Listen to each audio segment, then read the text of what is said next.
Chris, this is Paul. This is the Dearbormatic transmission that that was on your engine. It runs in engine oil, so the engine oil is handles all the hydraulics. Is done with basically dirty engine oil.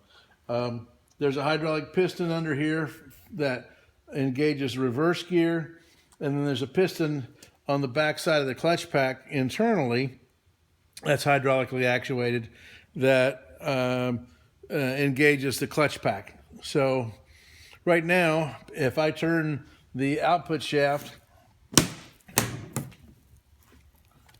I'm not getting any rotation right now. That's interesting.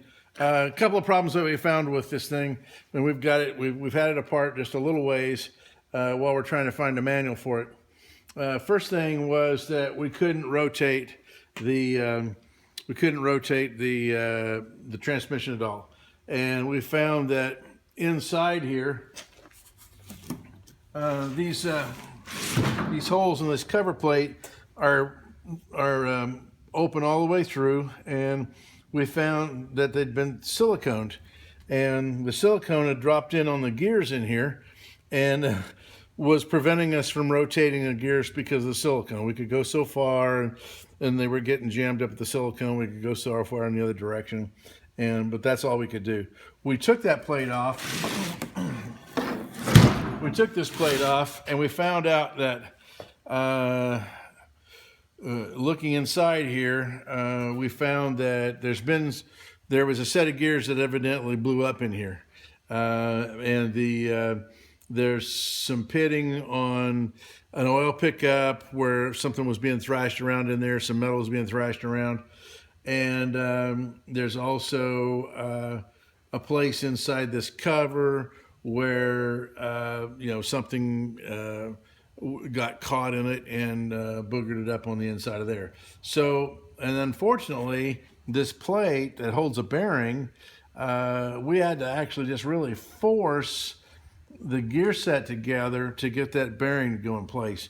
So we've stopped at this point because I'm going to get another Silver Arrow anyway that has this type of transmission, and we thought we'd start comparing.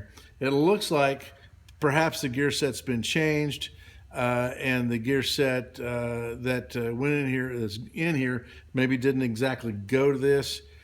So we're going to have to figure out what our next step is, because right now, the only thing that could be keeping this from turning, oh, there it goes, is that this bearing is in a bind, and the bearing on the other end of the shaft that's internal here is in a bind.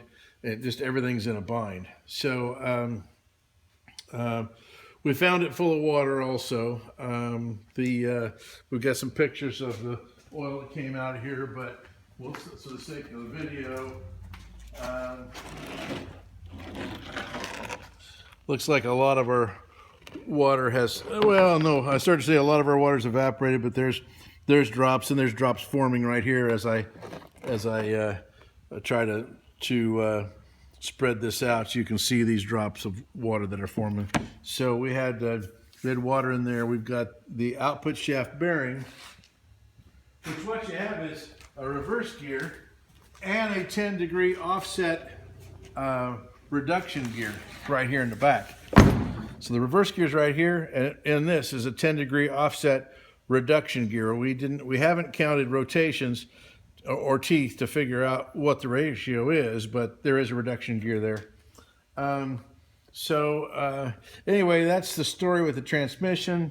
We're scouring various sources for a manual on it.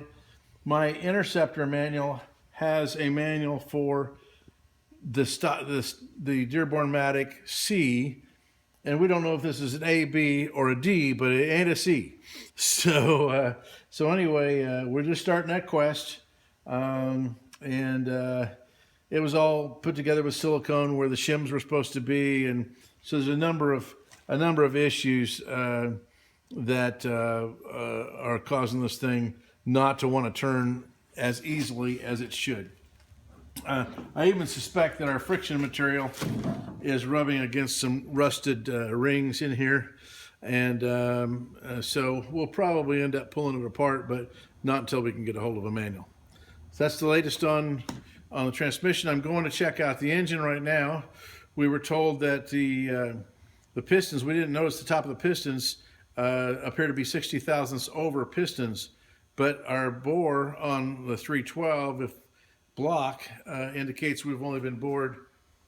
All the cylinders are different, as I indicated. All of them have been bored at least 10. 3 of them have been bored 20, and 1 of them have been bored 25. That's over the diameter of the 312 block when it was a 312 block. Seeing these pistons down there that say 60 thousandths over, we're wondering if maybe a different Y block has been used to build this engine back. So I'm going to go solve that mystery just in a few minutes, and we'll have some more updates on that. So we're progressing. Talk to you soon.